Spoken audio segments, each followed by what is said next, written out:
ఎప్పుడైనా నేనున్నాను రోజులు నా వెనక మరలా దాదాపుగా ఎంతమంది వచ్చినా వాళ్ళని నేను సాయం చేసే అంత శక్తి ఉంది, వాళ్ళకి అన్నం పెట్టే అంత దమ్ము ఉన్నది.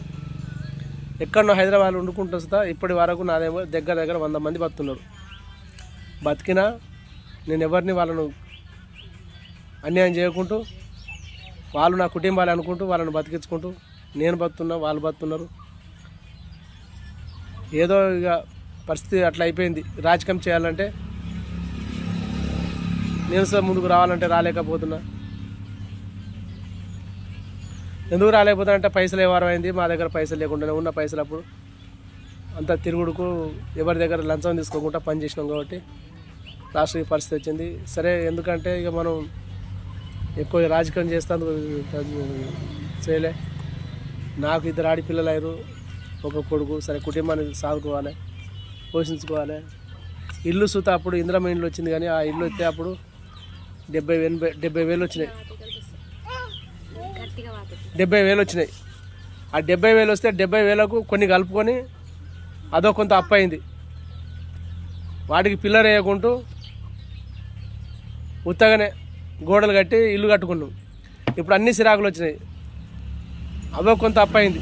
ఆ అప్పుల బాధకు ఈ బాధలకు పంట సక్క పండక ఈ బాధలో తట్టుకోలేక పోయి హైదరాబాద్లో బతున్నా. నేను మంచోన్నా చెడ్డోన్నా టోటల్ అందరూ తెలుసు. మండలంలో మంచి మంచి నాయకులు తెలుసు, పేదోళ్ళు తెలుసు, అందరూ తెలుసు. ప్రతి ఒక్కరు సాయం చేసినా కానీ ఎవరికి నేను అన్యాయం చేయలేదు. ఎవరి సొమ్ము తినలే. ఎవరి రూపాయి ఇచ్చినా కానీ నాకు ఇచ్చినా కానీ మళ్ళీ రిటర్న్ వాళ్ళకి ఇచ్చేసిన. Single choice తాగలే. పెట్రోల్ నా జేబు నుంచే. ఎవరికి ఆపద వచ్చినా కానీ వాళ్ళకి 5-10 చదువుకుంటూ వాళ్ళను అది చేసుకుంటూ చేసినా కానీ నీళ్లు లేని కాడ నీళ్లు సుతా అప్పుడు ఆ రోజులలో నీళ్ళు లేని కాడ నీళ్లు సుతా నా సొంత పైసలు పెట్టుకొని సుతా తిరిగి బోర్లు తెప్పించిన.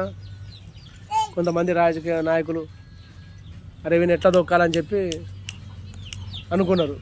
కానీ ఇప్పటికైనా విలేజ్లో ఇప్పటికైనా నేను తిరిగితే ఒక్క 20 రోజులలో ఏ జనంకి ఎట్లా చేయాలి, ఎవరికి ఏం మంచి పని చేయాలి, ఎవరికి ఎట్లా చేయాలనుకుంటే రాజకీయం చేయాలనుకుంటే చేస్తా. కానీ కాకపోతే నా దగ్గర ఆర్థిక పరిస్థితిలో నాకు డబ్బు లేక రాజకీయం చేసే తెలుసు. ఎట్లా చేయాలి, ఎవరిని ఎట్లా ఆదుకోవాలి, ఎవరిని ఏంటిది పేదలను ఎట్లా ఆదుకోవాలి అన్నీ తెలుసు. కానీ కాకపోతే డబ్బు లేక వెనుకబడిపోయి ఏదో హైదరాబాద్ ఎక్కడనో సరే నాతో కొంతమందిని చేసుకుంటూ వాళ్ళను బతికించుకుంటూ నేను బతుకుంటూ అక్కడి వరకు ఉన్నా.